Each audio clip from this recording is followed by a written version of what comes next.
Bismillahirrahmanirrahim. Assalamualaikum warahmatullahi wabarakatuh.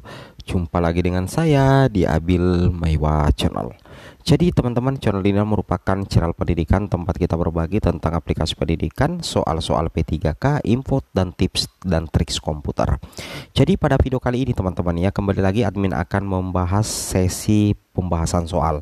Yang mana yang akan kita bahas di sini adalah soal SJT HOTS ya untuk P2, P3, P3K 2023. Bahas tuntas soal P3K Guru 2023, tipe soal situasional judgment test ya, atau soal SJT untuk P2 dan P3 P3K Guru 2023 sebagai penentu utama P2 P3 lulus ASN P3K 2023. Kenapa saya katakan bahwasanya soal kompetensi teknis SJT untuk P2 dan P3 itu memiliki 50% bobot nilai untuk seluruh tes cat BKN untuk P2 dan P3 teman-teman ya, sehingga di antara semua jenis tipe konten yang akan diselesaikan oleh P2 dan P3, soal SJT ini yang memiliki jumlah nomor paling banyak, kemudian memiliki bobot nilai paling tinggi dan bobot soal paling tinggi, sehingga 50% dikuasai oleh SJT, sehingga otomatis kami lebih sering membahas dulu ya untuk soal SJT karena jumlah soalnya banyak sekali, sekitar 90 nomor berdasarkan Kemenpan RB nomor 649 teman-teman ya, seperti itu kira-kira. Tapi sebelum kita lanjut, bagi rekan-rekan guru yang baru pertama kali menemukan channel ini, jangan lupa tekan tombol subscribe dan aktifkan lonceng notifikasinya agar setiap hari Bapak Ibu bisa mendapatkan update informasi terbaru seputar perkembangan P3K Guru. Baik, bahas tuntas soal P3K Guru 2023 tipe soal situasional judgment test soal SJT untuk P2 dan P3 P3K 2023. Penentu P2 P3 lulus ASN P3K 2023. Langsung saja teman-teman ya. Nah, soal nomor 1 ini ya, jelas ya teman-teman.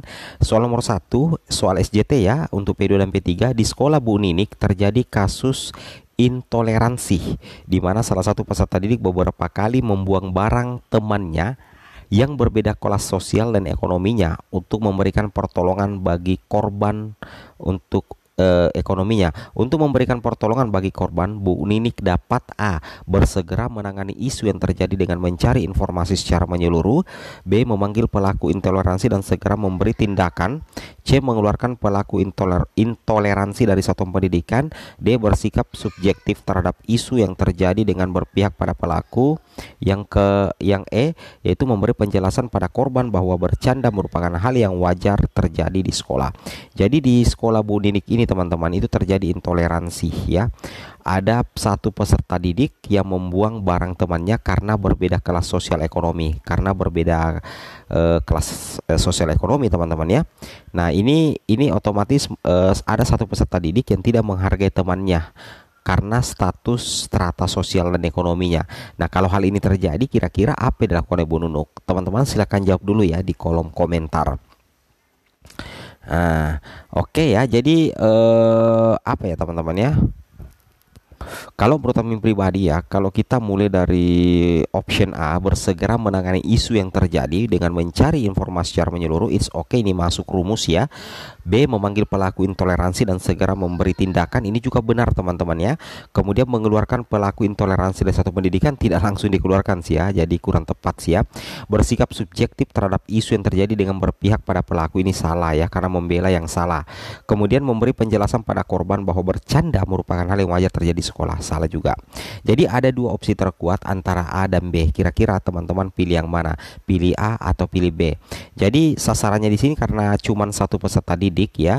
Kalau menurut admin pribadi yang bisa dilakukan oleh Bu Nunik ini, Bu Ninik ini adalah memanggil pelaku intoleransi dan segera memberi tindakan. Ini juga benar, tapi yang paling bijak sih ya bersegera menangani isu.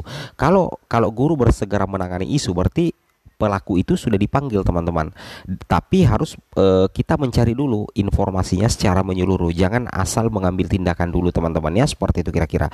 Jadi opsi terbaik sih menurut admin pribadi A lah teman-teman ya, seperti itu kira-kira. Oke, kita ke nomor 2. Nah, ini dia soal nomor 2 teman-teman ya. Pak Yosep mendapat kabar bahwa murid di kelasnya mendapat perlakuan intoleransi dari teman sebayanya. Jadi sama, hampir sama dengan soal nomor 1 tadi teman-teman ya, bahwasanya ada siswa yang mendapat perlakuan intoleransi dari teman sebayanya, artinya kayak dibully, dihina teman-teman ya. Nah, kira-kira Pak Yosep ini kan wali kelasnya. Kira-kira apa langkah tepat yang dapat Pak Yosep lakukan? Silakan teman-teman komen di kolom komentar ya. Silakan dipilih jawabannya. Teman-teman ya, memberi pertolongan, mengadakan penyuluhan tentang budaya toleransi, dan mengeluarkan peserta didik yang menjadi pelaku dari sekolah. Ya, itu ya. Kemudian B, membuat kebijakan untuk mengatasi isu intoleransi yang terjadi, mendokumentasikan isu dan mengunggahnya ke sosial media. Ini kurang tepat ya, tidak harus diunggah di sosial media. Ini juga kurang tepat yang opsi A, karena harus mengeluarkan peserta didik. Kita tidak bisa langsung mengeluarkan juga peserta didik ya dari sekolah. Kemudian kita pilih opsi C, kita baca pilihan option C teman-teman ya, memberikan pertolongan, melaporkan kepada orang tua, melakukan identifikasi fakta, berkoordinasi, menjamin hak peserta didik, dan melaporkan kejadian. Ini masuk akal teman-teman ya.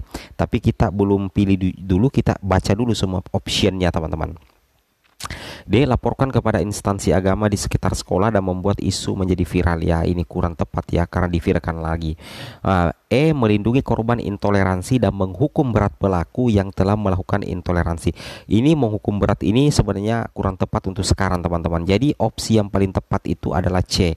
Kita memberikan pertolongan dulu, kemudian melaporkan kepada orang tua, kemudian melakukan identifikasi fakta, kemudian berkoordinasi, menjamin hak peserta didik, dan melaporkan kejadian. Artinya apa? Di sini ada tahapan-tahapan yang dilakukan oleh Pak Yosep. Ini tepat teman-teman. C teman-teman ya. Oke. Kita lanjut ke nomor 3. Nomor berikutnya teman-teman, ini dia soalnya. Sebagai guru, Anda memiliki seorang murid ya di sebuah kelas yang sangat pendiam. Kata kuncinya sangat pendiam. Bahkan ia enggan, tidak mau bekerja kelompok jika ada tugas kelompok, dan malah memilih belajar sendiri. Sebagai guru, apa yang harus Anda lakukan teman-teman ya? Nah, jadi ada salah satu siswa kita yang pendiam, tidak mau bekerja kelompok dengan temannya. Kira-kira langkah apa yang teman-teman ambil? Ya, A, meminta siswa lain bergabung dengannya dalam sebuah kelompok. B, meminta ia bergabung dengan yang lainnya dalam sebuah kelompok. C, membiarkan belajar sendiri untuk menghargai keinginannya. Ini kurang tepat C ya. Menanyakan alasan mengapa ia memilih sendiri dan memotivasinya agar bisa berbaur. Tidak memaksakan kehendak dan menyuruh anak tersebut menentukan pilihan sendiri, ini juga salah. Harusnya guru yang memberikan contoh ya, atau mengupayakan supaya anak ini bisa berbaur dengan temannya. Jadi di sini kita sudah garis C dengan E teman-teman ya. Kira-kira mana yang paling tepat? Kalau menurut admin pribadi ya, ini kan dia tidak mau kerja kelompok ya. Opsi paling benar sih D teman-teman ya, menanyakan alasan mengapa ia memilih sendiri. Jadi ada semacam curhat lah ya antara siswa dengan guru, atau guru menanyakan langsung kepada siswa yang pendiam itu. Dan nantinya setelah ditahu alasannya kenapa ia memilih sendiri, nanti guru akan berupaya mencarikan strategi bagaimana memotivasinya agar bisa berbaur. Seperti itu teman-teman ya, optionnya ya. Oke, kita lanjut lagi nomor berikutnya. Nah, soal nomor berikutnya teman-teman ya, ini dia. Ada siswa yang sangat nakal di sekolah. Jadi logikanya ada siswa yang sangat nakal di sekolah, bahkan terkesan tidak menghargai guru. Anda adalah wali kelas dari siswa tersebut, dan siswa tersebut sudah menjadi keluhan banyak guru. Yang Anda lakukan adalah, nah kira-kira sebagai wali kelas, ada satu siswa teman-teman itu yang tidak menghargai guru. Dia sangat nakal di sekolah dan membuat banyak guru sangat mengeluh teman-teman. Sebagai wali kelas, apa yang Anda lakukan? Apa yang Bapak Ibu guru lakukan sebagai wali kelas siswa yang nakal itu? Seperti itu kira-kira teman-teman ya. A, menyerahkan masalah tersebut kepada guru BK karena sudah di luar kemampuan Anda. Ini wali kelas ini harus punya strategi ya. Jangan langsung diberikan kepada guru BK. Nah, berarti saya garis A teman-teman. Atau teman-teman silahkan jawab dulu di kolom komentar ya. Kemudian B, menelpon orang tua dan menginformasikan hal tersebut karena itu jalan terbaik ya, masuk akal. Kemudian memberi sanksi anak tersebut dengan perbuatan yang ia lakukan ya.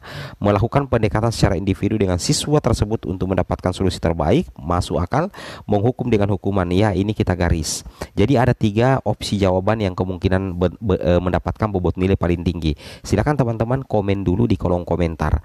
Nah, oke, sudah dijawab ya. Oke, menurut admin pribadi yang paling tepat sih adalah ini teman-teman ya, guru ini melakukan pendekatan secara individu dulu kepada siswa yang nakal, karena sebagai wali kelas kita harus bisa melakukan pendekatan secara individu dengan siswa, dan nantinya setelah melakukan pendekatan, melakukan wawancara dengan siswa tersebut, guru bisa mendapatkan solusi terbaik. Ini yang paling bijak sih teman-teman.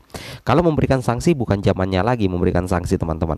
Menelpon orang tua, jangan langsung menelpon orang tua, kita yang lakukan dulu pendekatan teman-teman ya, secara individu. Oke ya, seperti itu kira-kira. Jadi D teman-teman. Lanjut lagi soal berikutnya.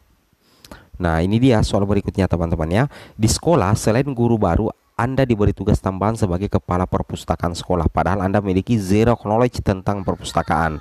Jadi tugas tambahan Anda tersebut menjadi berantakan karena Anda memiliki beban mengajar yang besar. Apa yang Anda lakukan menghadapi masalah tersebut? Artinya, contoh misalkan ada seorang guru baru, guru kelas misalkan, ternyata dari kepala sekolah memberikan mandat untuk menjadi kepala perpustakaan, padahal teman-teman tidak memiliki pengalaman atau ilmu pengetahuan terkait dengan perpustakaan, sehingga pekerjaan teman-teman itu berantakan. Apa yang harus dilakukan untuk menghadapi masalah ini? Itu kata kunci ya teman-teman ya. A. Mengkomunikasikan kepada atasan untuk menunjuk guru lain yang lebih berpengalaman di bidangnya. Ya, masuk akal ini teman-teman ya. Ini masuk akal juga ya. Kemudian meminta bantuan guru senior untuk membantu pekerjaan tugas tambahan Anda. Masuk akal. Mempelajari tugas tambahan tersebut baik dari rekan sejawat dan juga internet. Oke. Berusaha sekuat mungkin bertahan karena tugas ini dibebankan pada Anda harus dijalankan. Masuk akal juga. Kemudian E. Meminta tenaga bantuan kepada atasan untuk membantu pekerjaan Anda ya. Jadi kalau menurut admin pribadi di sini yang harus kita lakukan ada 2, yaitu teman-teman mencari tambahan ilmu pengetahuan mengenai perpustakaan di internet.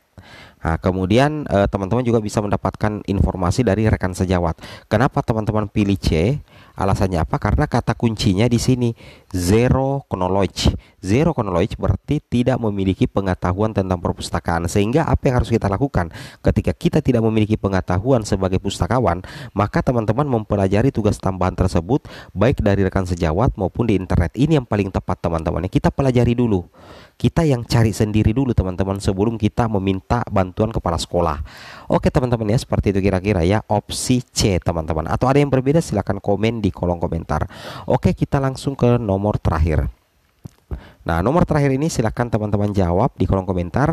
Kita bisa diskusikan atau ada teman-teman yang ingin berdiskusi di kolom komentar untuk soal nomor terakhir ini. Ini soalnya teman-teman, silahkan tulis nomor 7 di kolom komentar kemudian jawab. Oke ya, semoga bermanfaat. Lebih dan kurangnya mohon dimaafkan. Assalamualaikum warahmatullahi wabarakatuh.